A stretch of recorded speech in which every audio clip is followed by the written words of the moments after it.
Side Hustle Show 224, $5,000 a month as a self-published author. Welcome to the Side Hustle Show, where aspiring part-time entrepreneurs learn how to turn their side hustle dreams into reality. Because your 9 to 5 may make you a living, but your 5 to 9 makes you alive. And now, your host, Nick Loper. What's up, Nick Loper here. Welcome to the Side Hustle Show, where it's all about ideas, action, and results toward building those job-free income streams. Today's episode is one for the authors. If you've ever thought about writing a book, and statistically that's like 80% of us, this one is for you. And in contrast to the self-publishing episodes we've done in the past, my guest today is primarily a fiction writer, and he says where most authors fail is in not understanding the business and marketing side of writing. They write the book they want to write, not necessarily the book readers want or need to read. And so there's definitely a balance to strike there, especially on the fiction side. So I'm joined by Derek Murphy. He's the author of a dozen different books, mainly in the young adult fantasy genre. He's up to $5,000 a month in author royalties. Stay tuned to hear how he knows a book will sell before he ever outlines the first chapter, how he quickly and relatively inexpensively built up an email list of thousands of readers, and some unique ways he uses Amazon to field test ideas for new stories. You can find Derek at creativeindie.com. That's creative without the E at the end, and indie, like an indie movie. Of course, I'll link up that site, which has a ton of great resources for authors in the show notes for this episode, which you can find at sidehustlenation.com/Derek, D-E-R-E-K. While you're there, be sure to download the free PDF highlight reel from this episode with all of Derek's top tips and strategies. Before we dive in, let me take a moment to thank today's sponsor, sanebox.com. If you're spending too much time on email, you got to check out SaneBox. I'm loving this tool. How it works is their software plugs into your email account and intelligently filters the messages you need to see from all the rest. Visit sanebox.com/sidehustle to start your 2-week free trial today. No credit card required. And watch how it changes your relationship with your inbox. I'll be back to tell you a little bit more about my experience with SaneBox so far, plus my top takeaways from this chat with Eric after the interview. Ready? Let's do it. Well, I wanted to get away from client work and be focused on my own products. And I also really wanted to get into writing fiction, which is kind of a goal, but was very challenging. It seems a lot more like a nonfiction book. I can just knock it out, and I don't really care as long as it's solving a problem and people get content out of it. It's fine. Yeah. But with fiction, you really have to create this long reading experience, and it has to keep them engaged through the whole story. So I think it's a lot harder and more challenging, but also more interesting. And the nice thing about fiction is that there's a lot more demand, and fiction readers read a lot faster. So a nonfiction reader might read 1 or 2 books a month, whereas a fiction reader can read 10 or 20 novels a month, because that's just what they do. So if they love, werewolf novels, they're going to buy every new werewolf novel that comes out. So there's a lot more demand, and it's possible to make a lot more money with fiction if you're doing it well, which is why I think there's a lot of opportunity, because there's a lot of competition in nonfiction, because a lot of people know how to kind of game Kindle or how to get a nonfiction book to stick on Amazon and make some money. Yeah. So there's a lot of people who are just writing short, possibly decent books or possibly not so decent books. Right. We'll reserve judgment for those people.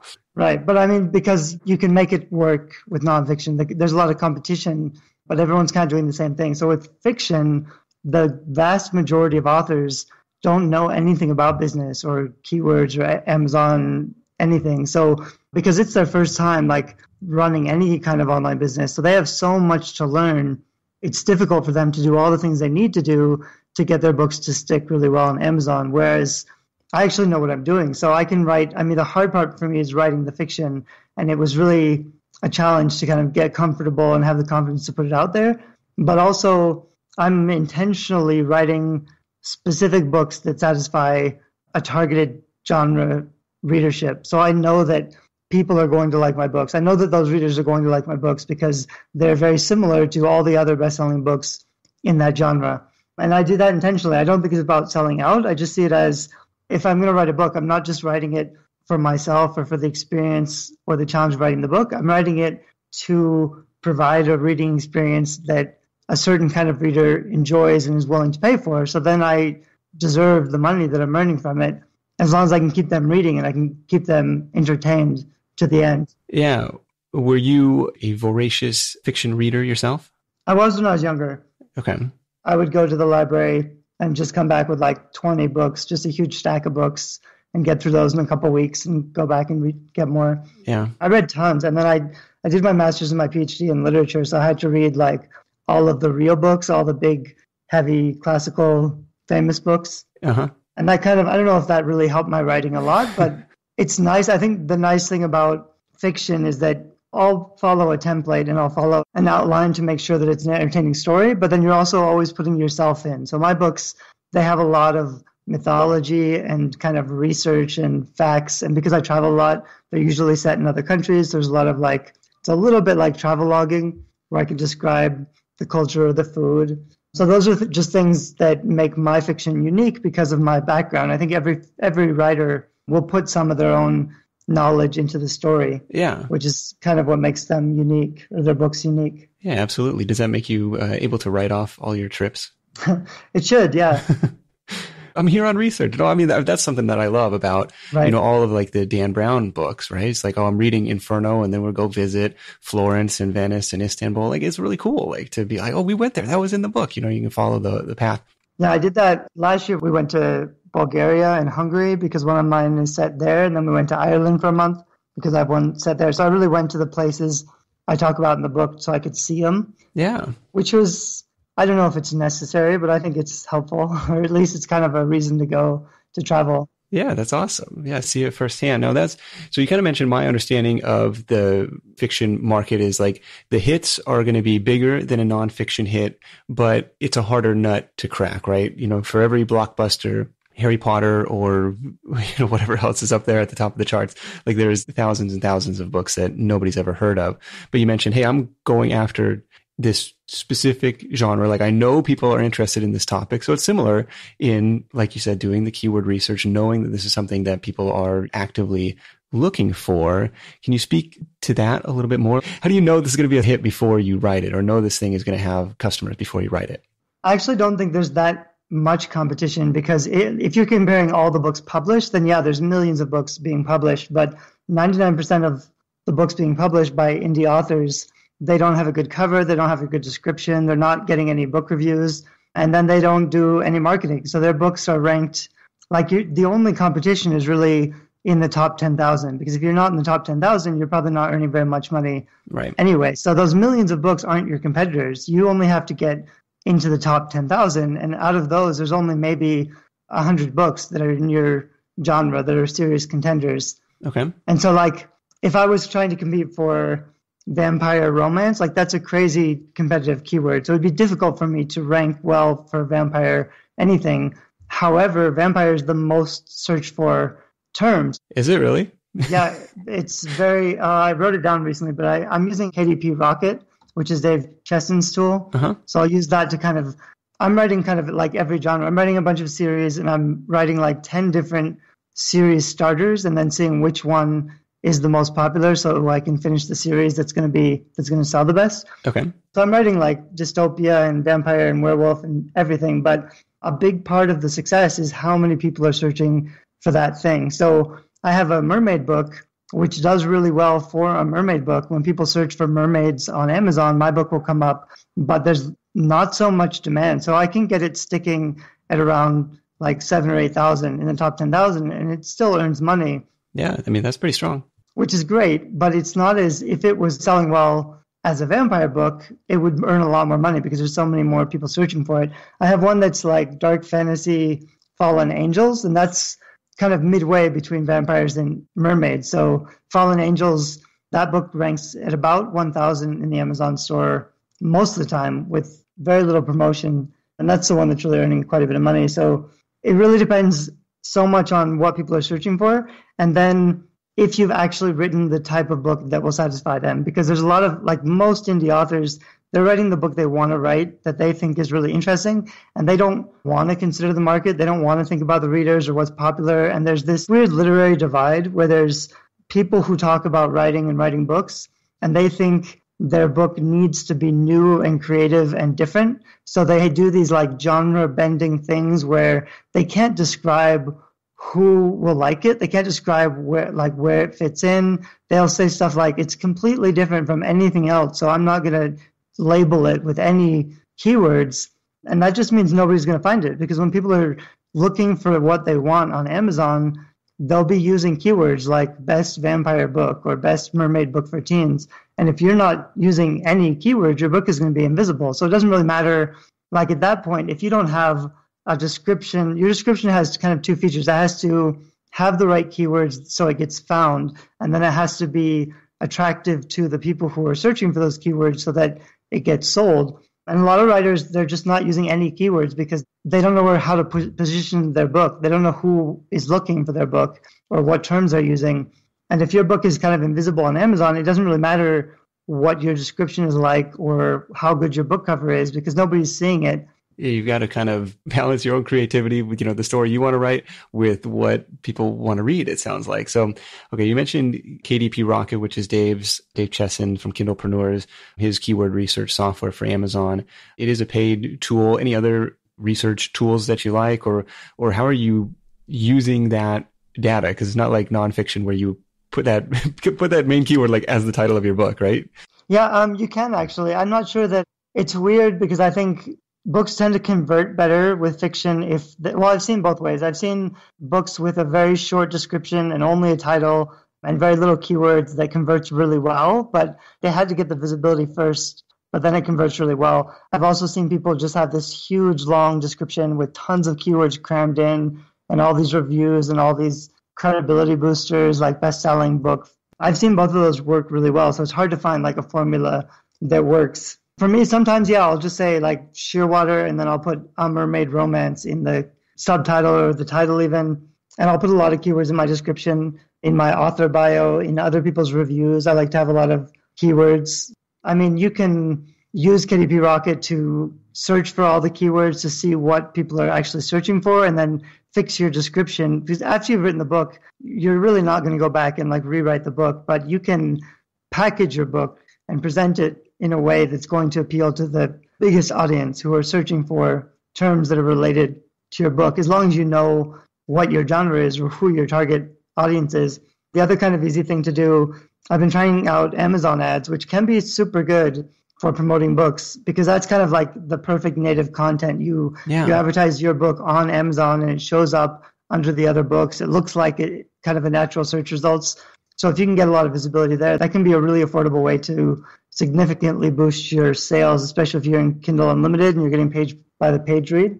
But what you can do in Amazon ads is just add I think it's up to 1,000 keywords. So you can dump 1,000 keywords related to your genre in Amazon ads and then just see which ones actually work, which ones which ones are getting more visibility and getting cheaper clicks and selling the book. And then if you can focus on just picking a few of those that are really working well, you'll know which keywords you need to be focused on. And you can add those into your description, or you could try to get other kind of natural SEO stuff happening.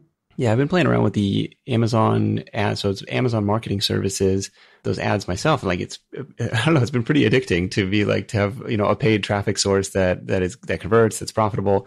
And yeah, like you said, so if you're on a book page on Amazon, it'll show like underneath the cover and the description and stuff, it'll show like people who bought this also bought that. And it's like this nice, like kind of native looking carousel. And underneath that, it says for a lot of titles, sponsored products related to this item. And it's like just another carousel. So people assume it's like another people who bought this also bought that, right? And so you can find yourself scrolling through there. And I found average cost per click, like at 13, 14 cents at this point, and profitable traffic. So it's kind of a fun thing. So that's one good way to get some eyeballs to your book if it's already been published. Can you tell me a little bit about your author list building strategy? Yeah, I was going to mention the other thing I do with also bots before I launch a book, I'll really focus on building up those also bots. So I'll find like my 10 competitors or the other books that are similar to mine. And I'll put a post together like these are the top 10 best-selling young adult fantasy books based on Greek mythology or something really specific. And I'll just put a blog post that lists those books. And then I'll get those authors to share my blog post because I'm basically featuring them or promoting them. Yeah. And then tied into that, I'll do a book giveaway to build my list. So I'll set up my article that has like, these are my 10 recommended books of this genre. And then I'll say I'll use King Sumo, which is a really nice giveaway platform. And I'll give away a package of books and I'll use Facebook ads to target people who like those books or those authors. And usually those authors will share my giveaway because I'm kind of promoting their books also. Yeah. So it's an easy way to get a lot of other authors it's good for making relationships, which is really important because the other authors won't know who you are until you start doing stuff like this. But then if you're the organizer and you're putting together this group promotion thing that really benefits everybody, and then I'll be building my list and I'll tell my list, here's another giveaway, here are these 10 books I recommend. It improves my also bots because I'm associating my book with those other books, which is really good. And I'm kind of trying to sell those books to my list so that when they buy my books also, my also bots are stronger. And you can do that with Amazon ads too, where you just advertise targeting those other authors of those other books so that you can start, if you put your book up on pre-order and you run Amazon ads for a while before, you could get your also bots pretty well filled out before you launch the book. Okay. And then for book giveaways, I would just do like the giveaway of 10 books that are similar to mine and build a big list. That's done pretty well for me. I built like 8,500 before I launched my first book, and then I've gotten it up to like 30,000 young adult readers in the last year. Wow. Which is enough. Like I kind of wanted to build it up to 100,000 just for fun. And I could do that. But when you do a lot of giveaways, authors usually are skeptical because it's true that when you do a lot of giveaways, you get a lot of freebie seekers who aren't really fans of your genre. So you have to be selective in your targeting. You don't want to appeal to everybody. So it's not really a great idea to give away like a gift card or something. But if you advertise specifically to people who like those books and they're only winning like a package of young adult books, it's probably going to be the right readers and only the right readers. Yeah, give me a walkthrough of this. So you bought these 10 books, or you're going to buy them for these people. So that costs you, $100, probably at the higher end. Right. What's the Facebook ad budget look like that to get to that 8,500 launch list? About $100 could do it. $100 to get 8,500 people? Dude, that's crazy cheap. Well, because with King Sumo, so you advertise it to get it started. And the nice thing about doing it on Facebook or something is they'll probably follow you on Facebook anyway because you're promoting this giveaway, this nice giveaway with best-selling books that they recognize. So they're like, oh, this guy is giving away good stuff. Let's follow him on Facebook. And then when you share it, because on King Sumo, you get more points when you share the giveaway. So they'll share it on Twitter and Facebook. And when they share it on Twitter, they're using my Twitter handle. So as a byproduct, I get a lot of likes on Twitter and Facebook.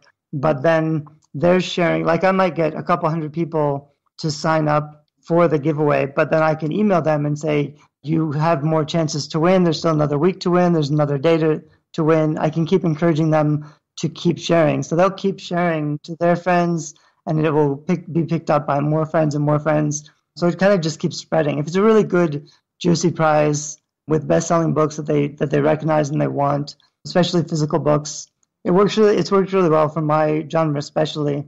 And it's getting more competitive because like I started doing it a year ago, and I saw other people doing it, but they were only giving like a couple books away. So I just did it better. My giveaway package is like 10 or 15 books. And when I started doing it, there really wasn't other people doing it as well. So it was easy for me to do it better and to get better results. Okay. Now it's pretty common to do kind of joint giveaways. And the way that a lot of people are doing it, they do a joint giveaway with 10 or 20 authors, but then they all share the same list. So then all those people are getting kind of not spammed, but they're getting a lot of emails from a lot of authors at the same time. And they just unsubscribe to everybody, or they're less likely to pay attention. Okay. So when I do it, like I'll include other authors, but I won't share the list because I want to keep control of building that relationship. Because after you do a giveaway, you need to let them know who you actually are. You need to offer them a free book so that they'll try to get into your reading. And then you'll try to kind of screen out the people who actually don't give a shit about your writing and try to keep the people who could become real fans. And then I give all my books away for free to my email list, to fans when I launch, because I use them for reviews. So I have probably 20,000 people on my list, but I'll get, when I do a free day or free campaign, I'll get 3,000 or 4,000 downloads right away, which puts me at the top of Kindle. So I reach new readers, and then I can get 100 reviews pretty quickly with the size of my list. So I'll just ask them to leave reviews. And then if I've done everything right, my book will stick on Amazon. It has a lot of reviews already. It has a nice cover, and it should just keep selling to new people because it's sticking high in the rankings. Okay. Let's walk through that launch. So the King Sumo software is $200 roughly, and then occasionally it's on, AppSumo Black Friday special or whatever. So say $400 ballpark, between the software, between the ads, and between like, okay, now we got to buy these books for the giveaway. Right. And now we've got 8,500 people. And so we send hey, the book is ready. Timing wise, was it like a week after the contest ended, or was it like, a month? What was that timing like? At first, I just kept giving them more giveaways. So like the first year, my books were free. I put my books perma-free for about 6 months, which was also the really nice thing about perma-free is that on the one hand, when people download a free book, their expectations are lower, so they're more likely to review it more positively because they're pleasantly surprised. Whereas even at 99 cents, it's harder to sell the book and you'll get harsher reviews at the beginning. So the easy way to launch a book if you have no platform is just to put everything out on perma-free and wait till you have 100 reviews. I probably gave away like 100,000 copies of my book. Wow. In the first 6 months. And I built a big email list. This was for Shearwater? Yeah, I had 4 half books and they all ended on cliffhangers, and then people would sign up on my email list to get the rest of it when I finished. Okay. But I didn't really have to do any marketing because that was just free. So free books tend to stick pretty well on Amazon and they earn better reviews.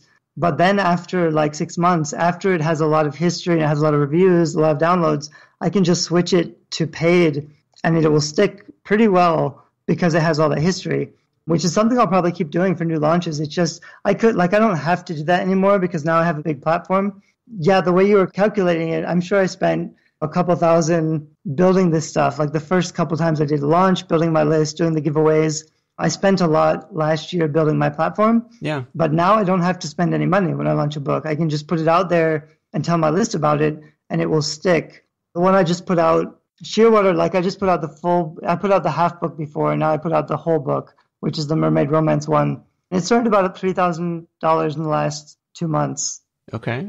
So it's like I'm not promoting it that hard, but it's doing fine. And it's the one that's not, the other one that's selling a lot better is making more money. But this one, I didn't really try very hard on the launch, but it's working anyway and it's earning money. So, it'll probably earn at least $1,000 a month from now on. People ask me, because they're skeptical about just giving away free books. They're like, how do you make any money if you give your books away for free? Yeah.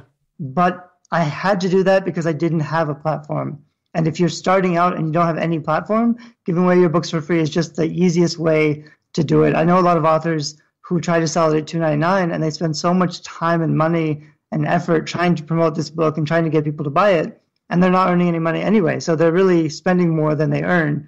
And so I just gave all my books away for free to build a platform and to get the history. And now it's pretty easy for me to keep the book selling, which was my intention.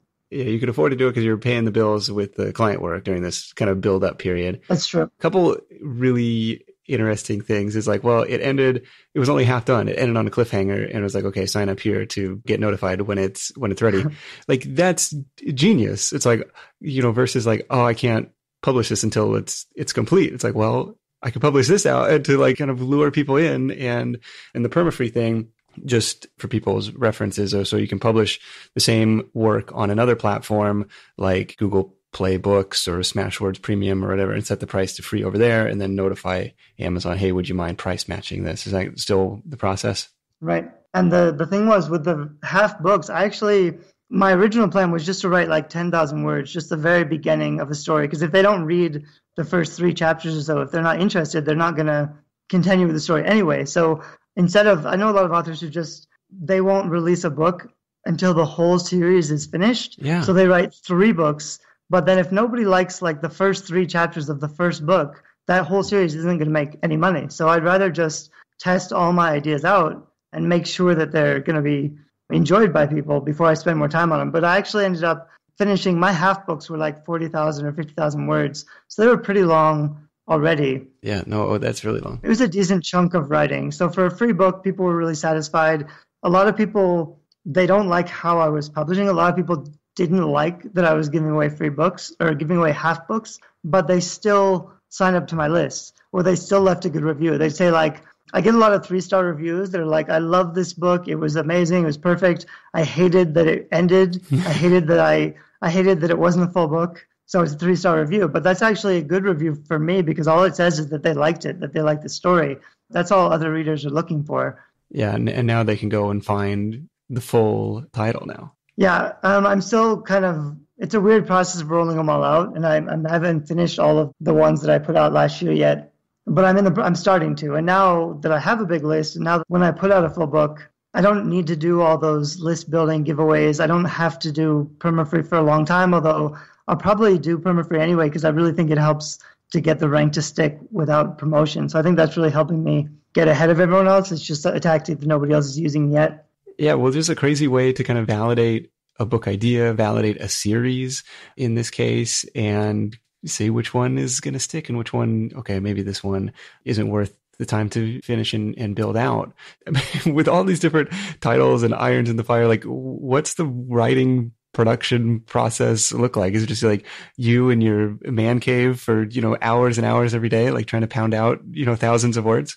I'm not a fast writer at all, right? This month I've set a goal of 3,000 words a day, which is a lot for me. That is a lot. That's basically like 10 hours of procrastination and probably an hour of writing because it's so draining to write fiction and it's hard to work up to get started. And I'm a really slow drafter. I'm not a very fast at the first draft. I'm a really good outliner, so I can plot it really well, but it's hard for me to write that rough draft. And then once I have a rough draft, I'm a really good editor, so I can go back and clean it up and I can polish it. And that's a lot faster for me because I know exactly what I'm doing. Yeah. But the writing, even if you have a good outline with fiction, the writing is always kind of a stumbling process. So you really have to force yourself to get into it and do the work. And that's why, if I'm lucky, I can put out a book a month. And that's like 70,000 words.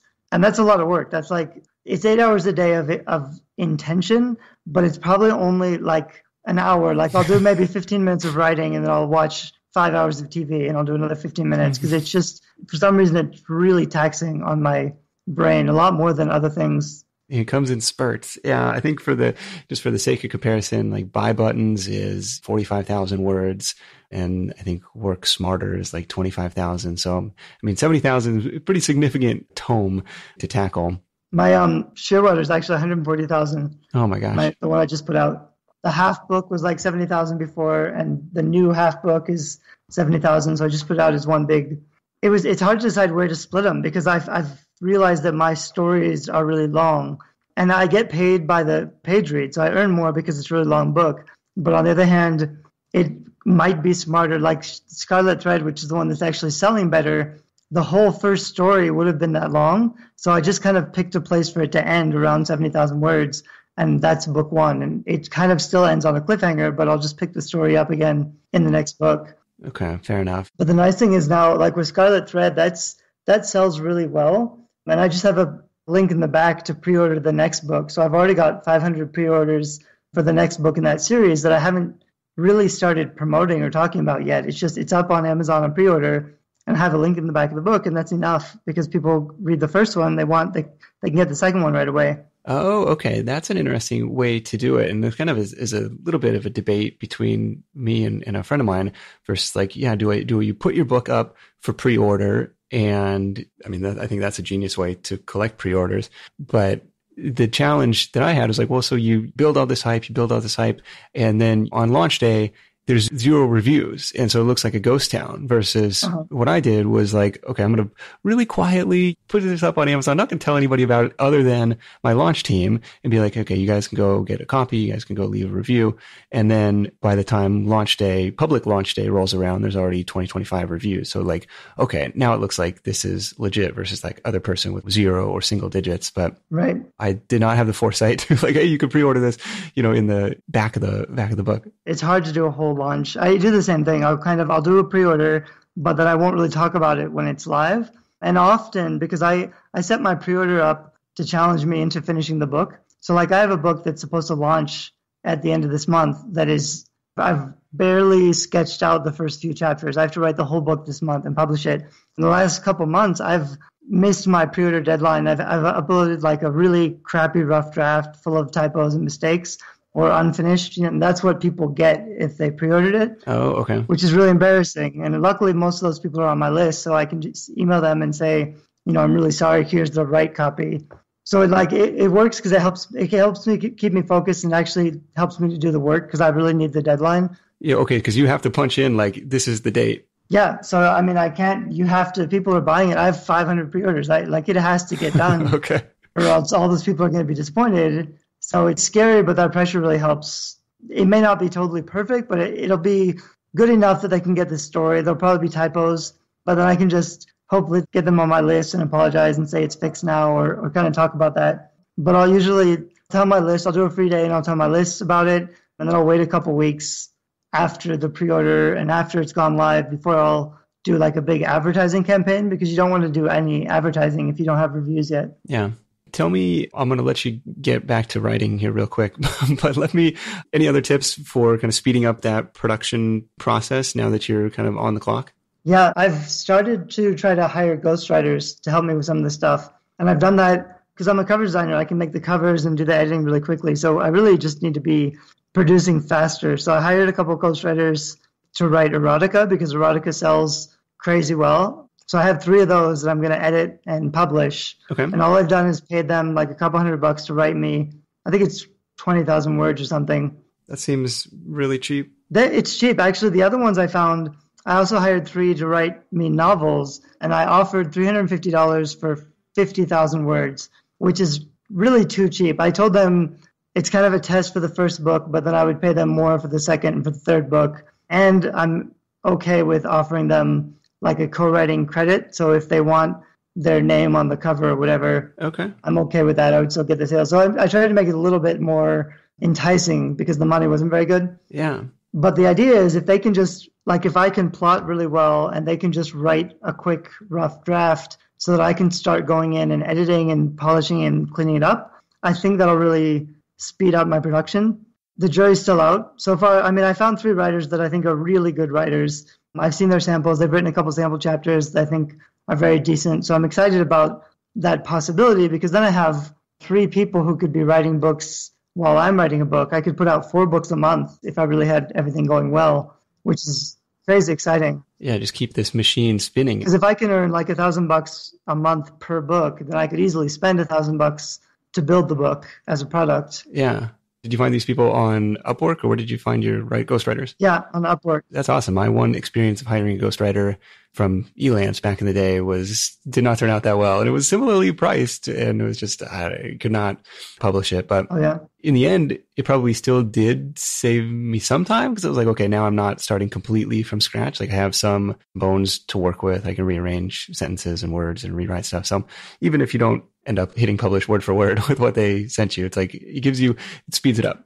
Yep. Some of the stories I've had like a very loose, rough outline, and these ghostwriters have, before they started writing or working on the story, they kind of helped me to organize my outline, and they added in some scenes. I feel like it's just for doing that, I've already gotten my $350 value, because they've made the story stronger and they've added a few scenes. It's really hard to kind of fill out the middle of a novel. So I tend to have, like, there's a bunch of space in the middle where you want more stuff to happen, because otherwise you just kind of go from big plot point to the next plot point. Okay. So I found, even if they were just like helping me to organize my thoughts or to make the outline so that it's easier for me to know exactly what happens in the plot, that's pretty valuable too. So so far I'm happy. I think this will work out. It's not going to be, they're not going to provide something that's ready to publish, but they'll provide something that I can work on that should save me some time. And I'll do a lot of editing, revising, and fixing. But I'm, like I said, I think that's where I'm better anyway. I'm a lot faster at that part of the process. Absolutely. So, Derek, this has been fascinating stuff. If I ever dip my toe into the fiction waters again. So I tried to write, I started, I don't know if I want to admit this. I started writing a fiction book probably over 10 years ago. Maybe I'll have to pick that one back up. I think the plot would still be pertinent today. But so we'll end it here. So creativeindie.com, just creative without the E. It goes straight into the I there. So we'll link that up in the show notes for you at sidehustlenation.com/Derek. And we'll wrap this thing up with your number 1 tip for Side Hustle Nation. Number 1 tip is what I say in Creative Indie is just you need to focus on providing value. If you want to make a business, you have to make something that other people want. And so a lot of people, they're focused on their passion or what I want to do in my life or what makes me happy. That's not necessarily going to lead to money. You have to offer something that people are willing to pay for and position it well and package it well.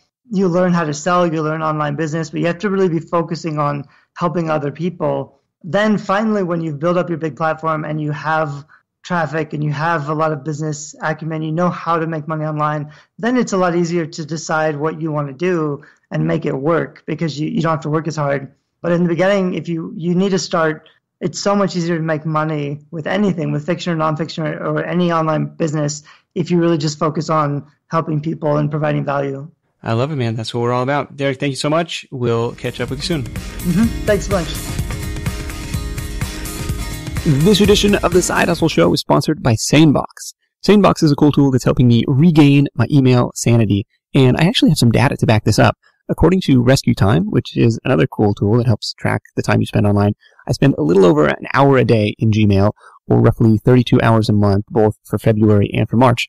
And if that sounds like a lot, it is. It's something I'm working on, but it's actually less than I was spending late last year by a couple hours a month. So I'm grateful for that. Now, how SaneBox factors into all of this is it filters your incoming messages based on some top secret, super smart sorting algorithm and puts everything it thinks isn't urgent or important into a folder called Sane Later. And to date, they've captured over 1,800 messages in my Sane Later folder. And that's a lot of email. And you still have complete access to everything. For example, I still go in and check Sane Later a couple times a day. It's just not cluttering up my main inbox. So if there's anything that got miscategorized, you can just drag it back to the inbox, which is, of course, what you want to do with your Side Hustle Nation email newsletters. But it works both ways. If something hits your inbox that isn't important, you can drag it over to Sane Later, and the system learns for next time. Or you can drag it into what SaneBox calls the black hole, and you'll never hear from that sender again. If email is sucking time away from your business or your family, you got to check it out. Sanebox.com/sidehustle will get you a 2-week free trial and also hook you up with a $20 credit on any of their paid plans. Again, that's SANEBOX.com/sidehustle. All right, my top takeaways from this call with Derek. Number 1 is the rule of the internet. Remember, people are only ever online for one of two reasons. Number 1, to solve a problem, or number 2, to be entertained. And Derek is targeting the entertainment side of that, but he's doing it in a real strategic way. And that kind of goes back to his whole keyword research and genre research thing before even putting pen to paper on these books. Takeaway number 2 is it's a business. There was a non-insignificant investment in time and money for Derek to build up his writing business to where it is today. And during that time, he was bankrolling that investment with money earned from freelance work and other projects, just like you might bankroll that investment with your paycheck from your 9-to-5. But he had a purpose and a vision behind it. And even though it was a creative pursuit, he pursued it as a business from day one. And takeaway number 3 is to build that list. As an author, this is your most important asset, a group of people who volunteered to hear from you and want to read more about what you have to say. One other quick note is when Derek mentioned he's getting paid by the number of pages read, he's talking about the Kindle Unlimited program under KDP Select. Basically, you give Amazon exclusive rights to your book. They're going to let people borrow it for free and pay you based on how many pages those people read. Currently, around half a cent a page. If your books are shorter, like mine, it's not a huge moneymaker. I'd rather just make a sale. But if you're writing 140,000-word epics that can keep people engaged, those royalty fees based on the pages read can add up fast. If you'd like to download a free PDF highlight reel from this episode, head over to sidehustlenation.com/Derek or use the link in the episode description of your podcast player app. That's it for me. Thank you so much for tuning in. Until next time, let's go out there and make something happen. And I'll catch you in the next edition of the Side Hustle Show, where you'll meet a practicing doctor with a side hustle that's near and dear to my heart. I'll see you then. Hustle on. Thanks for listening to the Side Hustle Show at www.sidehustlenation.com.